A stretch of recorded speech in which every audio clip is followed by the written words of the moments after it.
রাধে রাধে বন্ধুরা, জয়গোপাল ব্লগসে আপনাদের সবাইকে সুস্বাগতম। আশা করছি সবাই ভালো আছেন, আমরাও ভালো আছি। তো বন্ধুরা দেখুন, আজ আমি চলে এসেছি শিলিগুড়ি সমরনগর ছট পুজো দেখতে। তো ছট পুজো কিন্তু পেরিয়ে গেছে, তো আমি এই ভিডিওটি দেওয়া হয়নি। তো আজ কদিন লেট হয়ে গেল, একটু ব্যস্ত ছিলাম, তাই আমি আজকে ছট পুজোর ভিডিও নিয়ে এসেছি আপনাদের সামনে। আপনাদের আজকে সুন্দর সুন্দর ঘাট সাজানো দেখাবো। দেখুন কি অপূর্বভাবে সাজানো হয়েছে, গোটা নদী সত্যি অপূর্ব। আমার দেখে মুগ্ধ হয়ে গেলাম, তাই আপনাদের সঙ্গে শেয়ার না করে পারলাম না। তো দেখুন, আমি কিন্তু ছট পুজোর ঘাটে চলে এসেছি। আমি এখন ঘাটের ভেতরে প্রবেশ করছি।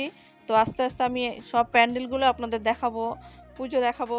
তো আপনারা সঙ্গে থাকুন আর ভিডিওটি না কেটে সম্পূর্ণ ভিডিওটি দেখুন। আশা করছি আপনাদের খুব ভালো লাগবে। তো বন্ধুরা, আমার সঙ্গে থাকুন। তো বন্ধুরা দেখুন, ডালা সাজিয়ে কিন্তু সবাই রেডি হয়ে চলে এসেছে নদীর ঘাটে, যার যেরকম মনের ইচ্ছে। এখানে কিন্তু বিভিন্ন জাতির বাস। শিলিগুড়িতে নানান রকমের জাতি বসবাস করে, মারোয়ারি, বিহারি, বাঙালি থেকে শুরু করে। এবং শুধু বিহারি মারোয়ারিরাই পুজোটা করে না, এখানে অধিকাংশ বাঙালিরাও কিন্তু এই ছট পুজোটা করে। আর কম বেশি সবাই এই পুজোটাতে আনন্দ উপভোগ করে।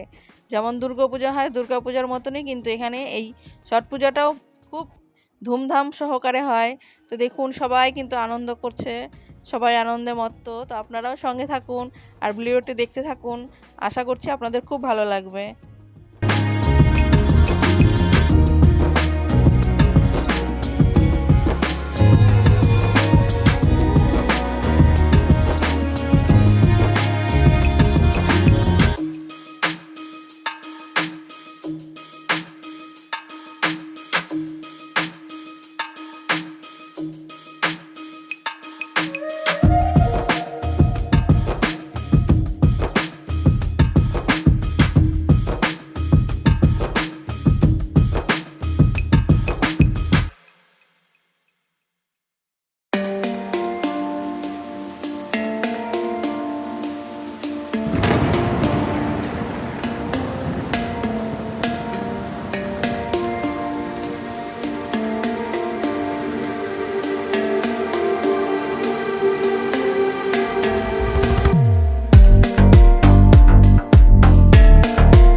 তো আমার ভিডিওটা আশা করছি আপনাদের সবার খুব ভালো লাগছে।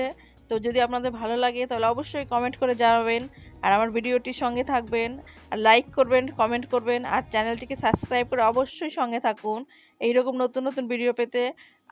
আমি আছি আপনাদের সঙ্গে, আর আপনারা আমার সঙ্গে থাকুন।